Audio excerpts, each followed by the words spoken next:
मान लो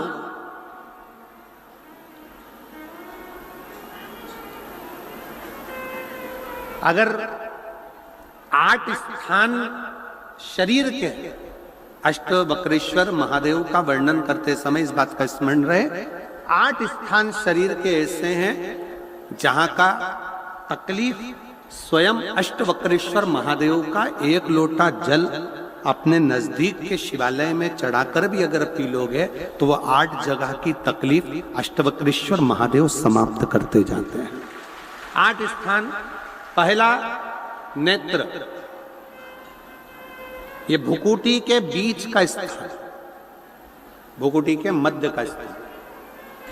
मान लो ये भुकुटियां दर्द करती हैं या मध्य में दर्द होता है, उसके लिए अष्टवक्रेश्वर महादेव का जल, मतलब अपने घर के पास जो भी शिवलिंग है वहां 1 लोटा जल अष्टवक्रेश्वर के महादेव के नाम से चढ़ाकर उसका पान, भुकुटी। दूसरा कंधा, पीठ। कई लोग ऐसे हैं जो रात्रि को अच्छे से सोते हैं और सवेरे उठते हैं तो उनका ये दोनों हाथ के बीच का जो भाग होता है वो दर्द करता ही है। उस समय पर अष्टवक्रेश्वर महादेव का स्मरण, अष्टवक्रेश्वर महादेव का जल, उसका पान। तीसरा, रीढ़ की हड्डी का डॉक्टर बोल दिया कि ये गुरिया खसक गया है, 1 नंबर 2 नंबर 3 नंबर का यदि कोई क्रम खसक गया है तो उस स्थान के लिए भी अष्टवक्रेश्वर। आप ऑपरेशन बाद में कराना, डॉक्टर बोल दिया है आप ऑपरेशन कराओ, मना नहीं है, पर एक बार अष्टवक्रेश्वर महादेव के नाम से दुर्वा बेलपत्र चढ़ाकर, जल चढ़ाकर, सुबह में दुर्वा का सेवन, प्रदोष काल में बेलपत्र का सेवन और रात्रि को सोने से पहले जो जल अष्टवक्रेश्वर का चढ़ाया हुआ है उसका पान करिए। आपकी रीढ़ की हड्डी का कैसा भी क्रम होगा वो ठीक होना प्रारंभ हो जाएगा। अष्टवक्रेश्वर।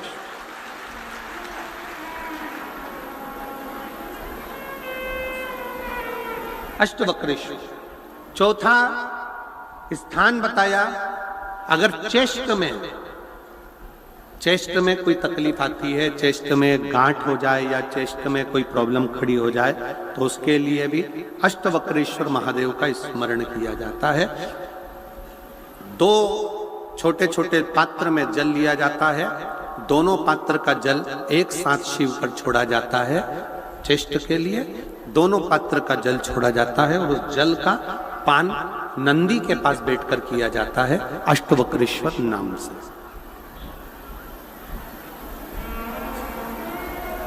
अष्टवक्रेश्वर।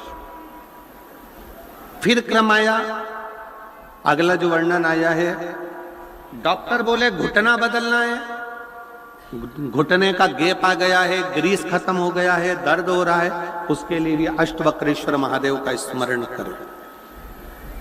घृत का लेपन अष्टवक्रेश्वर महादेव के नाम से शिवजी पर उस घृत को लेकर आना है। उसी घृत को रात्रि को सोने से पहले थोड़ा सा मुख में चाट कर अष्टवक्रेश्वर महादेव के नाम से फिर अष्टवक्रेश्वर। फिर अगला भाग आया अष्टवक्रेश्वर के अंतर्गत, यदि इस गले से जुड़ा हुआ कोई रोग उत्पन्न होता है तो भी अष्टवक्रेश्वर का ही स्मरण किया जाए, जल का पान अष्टवक्रेश्वर। और 8वें स्थान के रूप में जो पिड़ली के घुटने से नीचे के जो भाग होते हैं उसके लिए अष्टवक्रेश्वर महादेव पर 7 दुर्वा, 7 बेलपत्र और 7 अक्षत शिव को समर्पित कर कर दुर्वा बेलपत्र का पान 7 दिन तक लगातार उसी भाव में अष्टवक्रेश्वर महादेव का नाम लेकर किया जाए। अष्टवक्रेश्वर।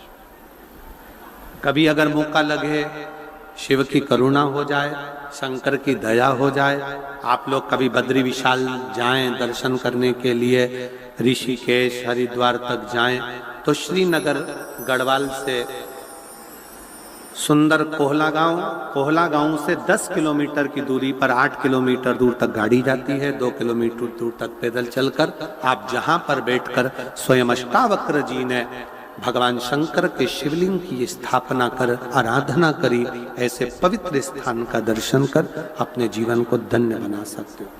बोल अष्टावक्रेश्वर महादेव की। 3 महादेव के नाम का स्मरण अच्छे से रखिएगा।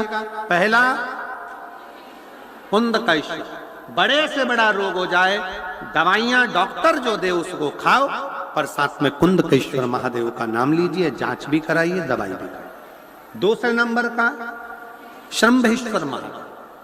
श्रंभेश्वर महादेव भगवान नरसिंह को जब क्रोध आया था, भगवान विष्णु ने नरसिंह अवतार लिया था, और नरसिंह भगवान को जब क्रोध आया था, शिव जी ने सरम्भ पक्षी का रूप धरकर नरसिंह भगवान को अपने पंजे में उठाकर अलकनंदा नदी में ले जाकर डाला था।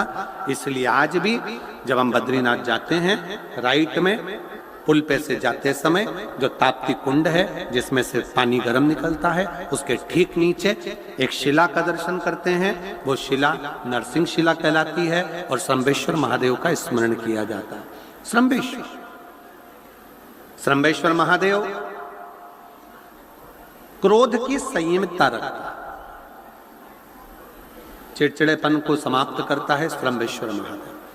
और तीसरे नंबर पर है, जम के बोलो, अष्टवक्रेश्वर महादेव। अष्टवक्रेश्वर शिव जी के इन 3 स्वरूपों का वर्णन बड़ा सुंदर भाव से किया।